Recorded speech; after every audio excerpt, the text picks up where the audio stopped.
Hola, soy David Gutiérrez, profesor de Educación Física.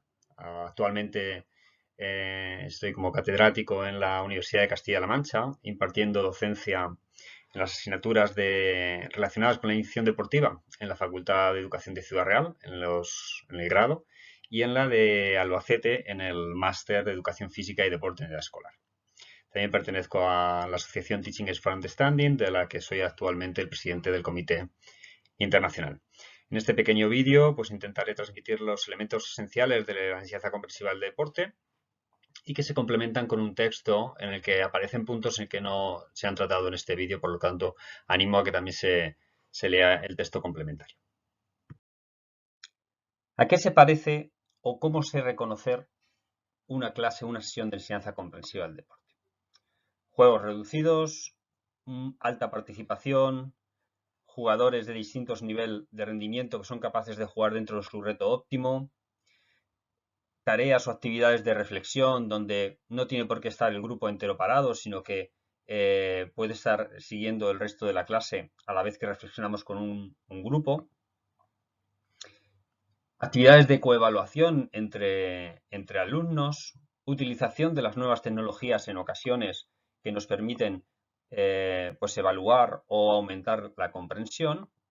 Y como veis, casi todo el alumnado es de educación física, desde la universidad a primaria, en las fotos que veis, pero también muy importante entender que es muy fácil utilizar en deportes fuera de la escuela en cualquier nivel, desde iniciación deportiva en las escuelas deportivas hasta el alto nivel. También vemos que se parece mucho a los juegos alternativos, pero no lo son.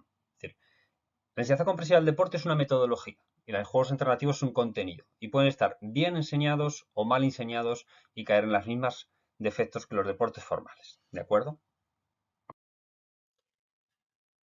Si realizamos un esfuerzo de hacer una finalidad muy sincrética de lo que pretende la enseñanza comprensiva del deporte, sería la de formar jugadores competentes y espectadores cultos. Al incluir la palabra competencia, hace alusión a que los alumnos aprenden a jugar, saben jugar y desarrollan este juego mediante sus propias capacidades. Y cuando hablamos de espectadores cultos, hacemos referencia a que en nuestras clases debemos atender no solo aprender a jugar, sino al evento cultural que supone el deporte y que es de gran relevancia en nuestra cultura. El principal contexto de aprendizaje son los juegos modificados, los cuales permiten comprender y resolver problemas tácticos, que son la esencia de los juegos deportivos, y el papel del docente es el de diseñar y ajustar estas actividades o juegos para que sean contextos ricos de aprendizaje, es decir, que promuevan la participación y aprendizaje individual de cada alumnado y donde se den todos los dominios de aprendizaje y no solamente el motor. Por lo tanto, algo muy importante en este modelo es promover la reflexión y la transferencia entre distintos deportes. El modelo pedagógico de enseñanza comprensiva del deporte está avalado por evidencias generadas por la investigación, tal y como debe hacerse para ser considerado un modelo pedagógico. En el caso de este modelo, las primeras investigaciones compararon extensivamente el modelo de enseñanza comprensiva del deporte con el modelo técnico tradicional. Lo que en general dice la investigación es que se pueden conseguir similares resultados en cuanto al rendimiento de juego, es decir, habilidades técnicas y rendimiento de juego, cómo jugamos, cómo juega el aprendiz, pero se consiguen muchos mejores resultados en los comportamientos sociales, participación, comprensión y experiencias positivas y motivación cuando utilizamos este modelo centrado en el alumno. Las características fundamentales de la enseñanza comprensiva del deporte se pueden agrupar en estas 6. La primera es que los contenidos técnicos y los tácticos se realizan de forma integrada, su aprendizaje, es decir, no utilizamos tareas analíticas. La segunda es que el contenido no se utiliza el deporte formal, sino que se modifica en función de las características del alumno. En tercer lugar, utilizamos el descubrimiento guiado como modo de generar reflexiones y aprendizajes internos del alumnado. En cuarto lugar, que el esquema de sesión tipo es lo que denominamos juego, tarea, juego, es decir, empezamos con situaciones globales, pasamos a tareas que nos permiten trabajar de forma más específica aspectos de cómo resolver esos problemas y volvemos a aplicarlos en el juego o situación global. que las progresiones están basadas en la complejidad táctica y no en la complejidad técnica, y que se intenta promover las categorías, la transferencia entre categorías de deportes y a lo que denominamos enfoque horizontal. El principio de modificación es uno de los elementos fundamentales de la enseñanza comprensiva del deporte, ya que permite adaptar las enseñanzas a situaciones de juego real o global. Los juegos modificados por experimentación son aquellos que, modificando los elementos estructurales, permiten jugar en situaciones donde se den los mismos problemas tácticos que en los juegos formales o la categoría de la que estemos trabajando. Son juegos donde se dan reducción de espacios, reducción de número de jugadores, simplificación de las técnicas y reglamentos. Y estos juegos a veces se han convertido incluso en juegos formales como el pickleball de la imagen. Los juegos por exageración permiten focalizar el aprendizaje en un problema táctico concreto. En este caso, por ejemplo, el que vemos en la imagen es el de conseguir el objetivo en un deporte de invasión. El esquema de sesión tipo de la enseñanza comprensiva del deporte es juego, tarea, juego, siendo el juego, como hemos dicho anteriormente, las situaciones globales donde estamos planteando problemas tácticos que se asemejan o que representan al juego completo formal. La tarea es cómo trabajamos cómo resolver esos problemas tácticos cuando no somos capaces de desarrollar esas herramientas, normalmente técnicas o perceptivas, pero más concretas, en el juego global. Aparte de estas tareas o actividades más globales, tenemos procesos de reflexión. La inicial, donde mostramos los objetivos y hacemos reflexiones de tareas anteriores, como hacemos en cualquier clase de educación física o de entrenamiento. Una reflexión central a partir del juego 1, donde hablamos del cómo y el qué debemos resolver en el juego planteado inicialmente. Y después de la tarea nos centramos en cómo transferir esos aprendizajes más analíticos de nuevo a la vuelta del juego 2. Y cuando acaba la clase, pues hacemos un resumen, promovemos la transferencia y en ocasiones está bien que hagamos lo que llamamos el momento champán, es decir, resaltar aquellos aprendizajes o comportamientos social y afectivos que benefician al desarrollo de la clase y al aprendizaje.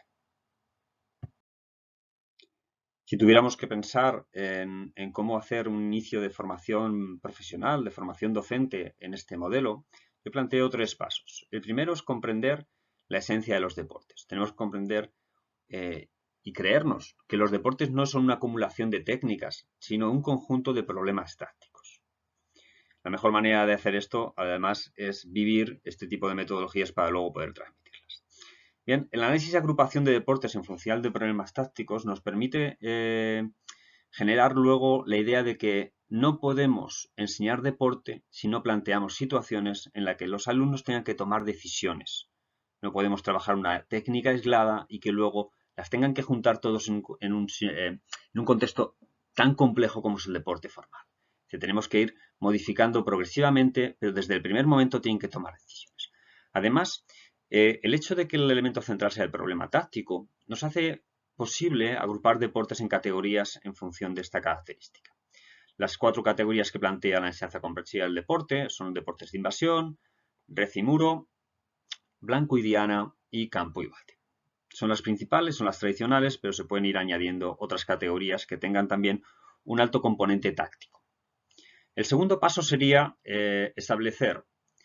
conocer cuáles son los contextos ricos de aprendizaje que debemos utilizar en nuestras clases.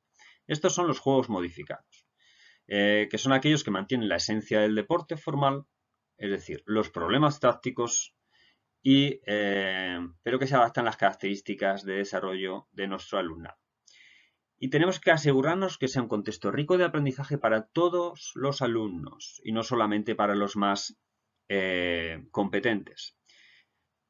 Por lo tanto, tiene que estar adaptado a su desarrollo, a sus capacidades, pero también promover aprendizajes con una alta participación, porque si no participamos de una manera intensa, pues es muy complicado que lleguemos realmente a aprender. Y esto no lo dan los juegos reducidos, ¿de acuerdo? También podemos modificar focalizándonos en algunos aspectos, lo que nos dará una focalización en objetivos que queramos promover durante esa sesión. Eso le llamamos modificación por exageración. Mientras que hablamos de modificación por representación cuando disminuimos las dificultades normalmente técnico-tácticas y condicionales para adaptarnos a las características de nuestro alumnado. Cuando tengamos claro esto, ¿qué es la esencia de un juego deportivo? ¿Qué es el juego modificado y cómo generar un contexto rico de aprendizaje mediante modificaciones? Tenemos que empezar a plantearnos en conocer y aplicar estrategias que permitan hacer pensar a nuestro alumnado, es decir, reflexionar. Y aquí tenemos desde el descubrimiento guiado, las reflexiones que normalmente hacemos en educación física, pero también podemos utilizar, por ejemplo, estrategias deportivas como introducir roles de entrenadores, tiempos muertos, diseño de juegos, nuevas tecnologías que nos permitan reflexionar sobre pequeños vídeos grabados, etc. Me voy a traer a hacer una pequeña lista de consejos, una checklist, para cuando empecemos a trabajar ir viendo si la estamos cumpliendo. El primero es trabajar por categorías, lo que hemos dicho antes, y si no lo haces, si trabajas en un deporte concreto, al menos ten en cuenta la transferencia, es decir, habla de otros deportes similares a los que puedas transferir lo que has trabajado en clase. Pequeños grupos, esto no permite eficiencia, mayor participación y además disminuir el tiempo de organización. Esto, tenlo en cuenta y desplázate tú de un grupo a otro en vez de que sean ellos los que se reúnan en el centro en reuniones de toda la clase. El juego global tiene que ser el principal elemento de la sesión. Es decir, que cuando planteamos un juego y todo lo que se aprende de él, todo lo demás, todo lo que hay alrededor, las tareas correctivas, las reflexiones, etcétera, tienen como referencia este juego global o juego modificado. Es importante que veamos que todos los alumnos juegan realmente y no solamente se mueven por la pista. Observa sus comportamientos, que toman decisiones, que están participando en todos los aspectos del juego y no solamente, por ejemplo, en defender o atacar, etc. Si queremos un aprendizaje global, tienen que realmente participar de manera global e intensa todos nuestro alumnado. Y si no lo hacen, modificamos ese juego, bien de forma global o bien adaptándolo para ese alumnado. Todas las actividades tienen que estar trabajadas y enfocadas en torno a problemas. Cuando planteamos el objetivo de una sesión, no planteamos un objetivo técnico, sino un problema de resolver, sino resolver un problema y a partir de ahí generamos las actividades, ¿vale? Esto está totalmente enlazado con que sea el juego global el principal agente, la principal actividad de la sesión. ¿Cómo establecemos los materiales y los espacios? Pues mirad, yo recomiendo juegos reducidos siempre, o la grandísima mayoría de las sesiones, utilizar de forma transversal los campos y no campos polideportivos que no nos permiten hacer juegos reducidos y materiales genéricos que además de ser más viables para comprar en nuestros centros, nos permiten practicar pues esa transferencia porque lo podemos utilizar en distintos deportes, lo cual enlaza con la variabilidad. Repite sin repetir. Es decir, plantea un mismo juego, cambia el material, cambia ciertas reglas, de tal manera que el alumno tenga que resolver el mismo problema, pero utilizando siempre pequeñas diferencias que le hagan ser adaptativo y finalmente autónomo. Bien, unos consejos más para iniciarse. Podemos empezar probando con buenas actividades basadas en la enseñanza comprensiva del deporte, que nos lleven una o dos sesiones, y empezamos a ver cuál es la dinámica, qué es eso de los juegos modificados, cómo hacer reflexiones, cómo trabajar los problemas tácticos. En estos vídeos que realizamos desde la asociación Teaching Aids for Understanding para el periodo de pandemia y para trabajar en casa, pues podéis ver ejemplos de distintas categorías y animaros a hacerlos en las sesiones. Cuando ya tengamos esa idea y nos motive iniciarnos en una unidad didáctica completa, que es para lo que está hecho un modelo pedagógico, no para actividades aisladas, sino para unidades didácticas completas, lo mejor es recurrir a un buen libro. Una buena unidad didáctica, adaptarla lo que necesitemos a nuestro contexto, pero a partir de elementos ya diseñados, porque empezar diseñando sería, primero, es muy trabajoso y probablemente no incluiríamos toda la riqueza que puede conllevar este modelo. Siguiendo con el consejo anterior, recomiendo huir al menos de inicio de aquellos materiales didácticos que podemos encontrar en las redes sociales. ¿Por qué? Porque normalmente no tienen el filtro de calidad suficiente como para aportarnos toda la riqueza que podemos encontrar en este modelo.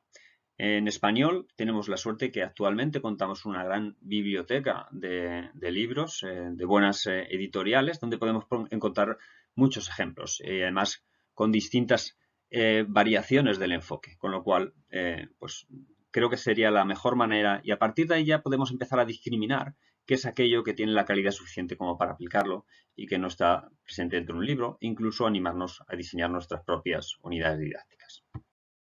Para encontrar más información, animo a consultar la página web y las redes sociales de la asociación Teaching Aids for Understanding, donde podéis encontrar pues, webinars, entradas de blog o materiales curriculares. En este año 2022, con motivo del 40 aniversario de la publicación del modelo Teaching Aids for Understanding, se están realmente haciendo muchos esfuerzos para promover el modelo y aportar materiales a los docentes en formación. Estos son y principalmente en inglés, pero intentamos, a través de los que estamos representados en esta asociación, transmitirlo también en la medida de lo posible en lenguaje español. Muchas gracias, espero haber transmitido cierta información, pero sobre todo inquietud y motivación para aplicar este modelo que puede aportar un gran beneficio a nuestro alumnado. Muchas gracias.